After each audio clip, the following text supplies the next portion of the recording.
ವಿರಾಮ ನಂತರ ಮತ್ತೆ ಸ್ವಾಗತ. ಒಂದು ಬ್ರೇಕಿಂಗ್ ನ್ಯೂಸ್ ಬರ್ತಾ ಇದೆ, ನೋಡೋಣ ಏನು ಅಂತ.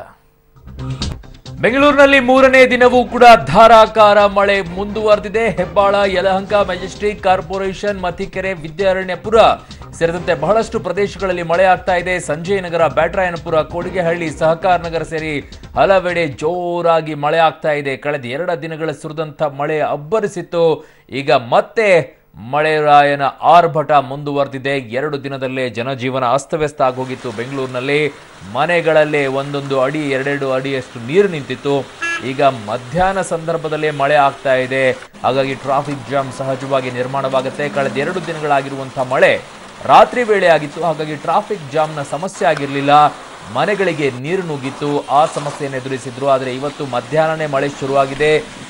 ನೀವು ನೋಡ್ತಾ ಇರುವಂತಹ ದೃಶ್ಯಾವಳಿಗಳು, ಇದು ಹೆಬ್ಬಾಳದ ದೃಶ್ಯಾವಳಿಗಳು. ಮಧ್ಯಾಹ್ನನೇ ಮಳೆ ಆರಂಭವಾಗಿರೋದ್ರಿಂದ ಸಹಜವಾಗಿ ಟ್ರಾಫಿಕ್ ಜಾಮ್ ಉಂಟಾಗುತ್ತೆ, ಸ್ಲೋ ಮೂವಿಂಗ್ ಆಗುತ್ತೆ. ಹಾಗಾಗಿ ಅಂಥ ಪರಿಸ್ಥಿತಿ ಈಗ ಬೆಂಗಳೂರಿನಲ್ಲಿ ನಿರ್ಮಾಣವಾಗಿದೆ. ಸಿಲಿಕಾನ್ ಸಿಟಿಯಲ್ಲಿ ಮಳೆಯ ಅಬ್ಬರ 3ನೇ ದಿನವೂ ಕೂಡ ಮುಂದುವರೆದಿದೆ. ಬಹಳಷ್ಟು ನಗರಗಳಲ್ಲಿ, ಅಂದರೆ ಬೆಂಗಳೂರಿನ ಕೆಲವು ಏರಿಯಾಗಳಲ್ಲಿ ಆಗಿರುವಂಥ ಮಳೆ ಅಬ್ಬರದಿಂದ ಸಮಸ್ಯೆಗಳನ್ನು ಜನ ಎದುರಿಸ್ತಾ ಇದ್ದಾರೆ. ಸಹಜವಾಗಿ ಸಮಸ್ಯೆಗಳು ಉಂಟಾಗುತ್ತೆ ಮಳೆ ಆದಾಗ.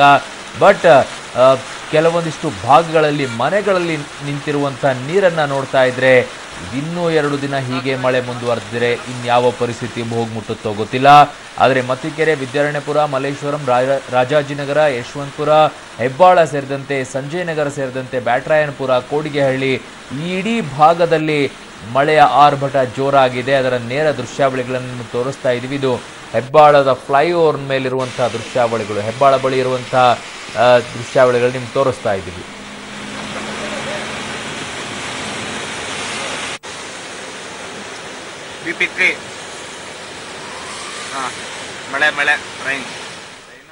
ಓಕೆ, ನನ್ನ ಸಹೋದ್ಯೋಗಿ ಮಾರುತಿ ಈಗ ನನ್ನೊಂದಿಗೆ ದೂರವಾಣಿ ಸಂಪರ್ಕದಲ್ಲಿದ್ದಾರೆ. ಮಾರುತಿ, ಸದ್ಯಕ್ಕೆ ಯಾವ ಭಾಗದಲ್ಲಿದ್ದೀರಾ? ಹೇಗಿದೆ ಮಳೆಯ ಅಬ್ಬರ? ಕಳೆದ 2 ದಿನಗಳು ರಾತ್ರಿ ಜೋರಾಗಿತ್ತು, ಈಗ ಮಧ್ಯಾಹ್ನವೇ ಶುರು ಹಚ್ಕೊಂಡಿದೆ. ಹೇಗಿದೆ ಪರಿಸ್ಥಿತಿ? ಖಂಡಿತ ಏನು ನಿನ್ನೆ ರಾತ್ರಿ ಶುರು ಆಗಿದಂತ ಮಳೆ ಕೆಲ ಬಿಡುವು ಕೊಟ್ಟಿತ್ತು. ಏನು ಇವತ್ತು ಸಹ ಮಳೆ ಮುಂದುವರಿಯುತ್ತೆ ಅಂತ ಹವಾಮಾನ ಇಲಾಖೆಯವರು ಮುನ್ನೆಚ್ಚರಿಕೆ ನೀಡಿದ್ರು. ಇವತ್ತು ಮಧ್ಯಾಹ್ನನೇ ಮಳೆ ಶುರು ಆಗಿರೋದು ರೀತಿಯಲ್ಲಿ ಆತಂಕನೇ ಸೃಷ್ಟಿ ಮಾಡುತ್ತೆ ಅಂತ ಹೇಳ್ಬೋದು. ಯಾಕಂದ್ರೆ ನಿನ್ನೆ ರಾತ್ರಿ ಆದಂತಹ ಘಟನೆಗಳು ಅಥವಾ ಮೊನ್ನೆ ರಾತ್ರಿ ಬಂದಂತಹ ಮಳೆಯಿಂದ ಆದಂತಹ ಅನಾಹುತಗಳು ಇನ್ನೂ ಕಣ್ಮುಂದೆನೇ ಇದೆ. ಯಾಕಂದ್ರೆ ಈಗ ಮಧ್ಯಾಹ್ನನೇ ಮಳೆ ಶುರು ಆಗಿರೋದ್ರಿಂದ ಇನ್ನು ಸಂಜೆ ಸಮಯ ಆದ್ಮೇಲೆ ಇನ್ನೂ ಹೆಚ್ಚಾಗುವಂತ ಸಾಧ್ಯತೆಗಳು ಹೆಚ್ಚಾಗಿದೆ. ಈ ಹಿನ್ನೆಲೆಯಲ್ಲಿ ನೋಡೋದಾದ್ರೆ ಬೆಂಗಳೂರಿನ ತಗ್ಗು ಪ್ರದೇಶಗಳಲ್ಲಿ ಮತ್ತೆ ನಿನ್ನೆ ಎಲ್ಲೆಲ್ಲಿ ಆಗಿತ್ತು ಅಂತ ಅನಾಹುತ ಅಂತ ಜಾಗಗಳಾಗಿರ್ಬೋದು, ಮತ್ತೆ ಏನು ರಸ್ತೆಗಳಲ್ಲಿ ನೀರು ನುಗ್ಬೋದು, ರಸ್ತೆಗಳಲ್ಲಿ ಟ್ರಾಫಿಕ್ ಜಾಮ್ ಆಗೋದು. ಮೊನ್ನೆ ಮಳೆ ಆಗಿದ್ದು ರಾತ್ರಿ ಸಮಯದಲ್ಲಾದಾಗ ಅಷ್ಟು ಟ್ರಾಫಿಕ್ ಸಮಸ್ಯೆ ಜನರಿಗೆ ಉಂಟಾಗಿರ್ಲಿಲ್ಲ. ಆದ್ರೆ ಈಗ ಮಧ್ಯಾಹ್ನ ಮಳೆ ಆಗ್ತಿರೋದ್ರಿಂದ ಟ್ರಾಫಿಕ್ ಸಮಸ್ಯೆ ಬಹಳ ದೊಡ್ಡ ಸಮಸ್ಯೆ ಆಗಿ ಉದ್ಭವ ಆಗುತ್ತೆ. ಯಾಕಂದ್ರೆ ಬೆಂಗಳೂರಿನ ರಸ್ತೆಗಳೆಲ್ಲ ಕೆರೆಗಳ ರೀತಿ ಮಾರ್ಪಾಡಾಗುವಂಥದ್ದು. ಈಗ ನಾನು ಹೆಬ್ಬಾಳ ಮುಖ್ಯ ರಸ್ತೆಯಲ್ಲಿ ಇದ್ದೀನಿ. ಏನು ಅಂತಾರಾಷ್ಟ್ರೀಯ ವಿಮಾನ ನಿಲ್ದಾಣಕ್ಕೆ ಸಂಪರ್ಕ ಕಲ್ಪಿಸುವಂತ ಮುಖ್ಯ ರಸ್ತೆ, ಈ ರಸ್ತೆಯಲ್ಲಿ ಈಗಾಗಲೇ ಏನು ಕಿಲೋಮೀಟರ್ ಗಟ್ಟಲೆ ಟ್ರಾಫಿಕ್ ಜಾಮ್ ಆಗಿರುವಂತದ್ದು. ಕೇವಲ 10 ನಿಮಿಷದ ಹಿಂದೆ ಶುರುವಾದ ಮಳೆ ಹಿನ್ನೆಲೆಯಲ್ಲಿ ರಸ್ತೆಗಳೆಲ್ಲ ಕೆರೆಗಳಂತ ಆಗ್ತಾ ಹೋಗ್ತಿರೋದು. ಇದೇ ರೀತಿ ಮಳೆ ಅಬ್ಬರ ಹೆಚ್ಚಾಗ್ತಾ ಹೋದ್ರೆ ಏನು ಒಂದು ಗಂಟೆಗೂ ಹೆಚ್ಚಿನ ಸಮಯ ಮಳೆ ಏನಾದ್ರೂ ಬಂತು ಅಂದ್ರೆ ಸಂಪೂರ್ಣವಾಗಿ ಬೆಂಗಳೂರು ರಸ್ತೆಗಳು ಜಲಾವೃತಗೊಳ್ಳುತ್ತೆ. ಅರುಣ್. ಓಕೆ ಮಾರುತಿ, ಬಟ್ ಹವಾಮಾನ ಇಲಾಖೆ ಏನು ಇನ್ನೂ ಹೇಳ್ತಾ ಇದೆ? ಇನ್ನು ಎಷ್ಟು ದಿನ ಈ ಮಳೆ ಮುಂದುವರಿಯುತ್ತಂತೆ? ಏನಿದೆ ಅಪ್ಡೇಟ್ಸ್ ಅದರ ಬಗ್ಗೆ?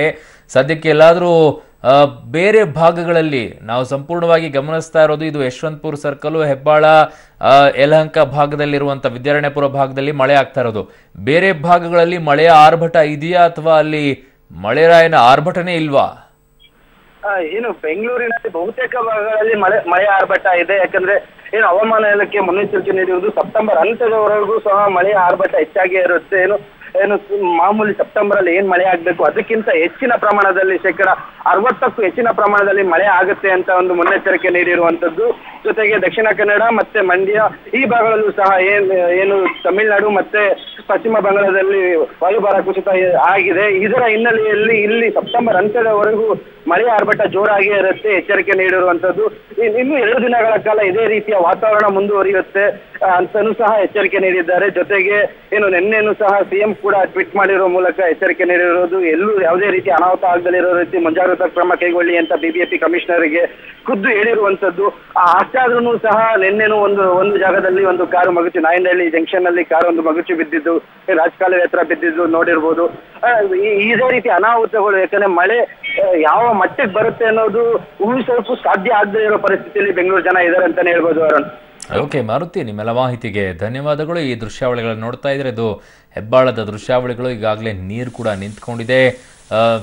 ಬಹಳಷ್ಟು ಭಾಗಗಳಲ್ಲಿ ಮಳೆ ತನ್ನ ಆರ್ಭಟವನ್ನು ಮುಂದುವರೆಸಿದೆ.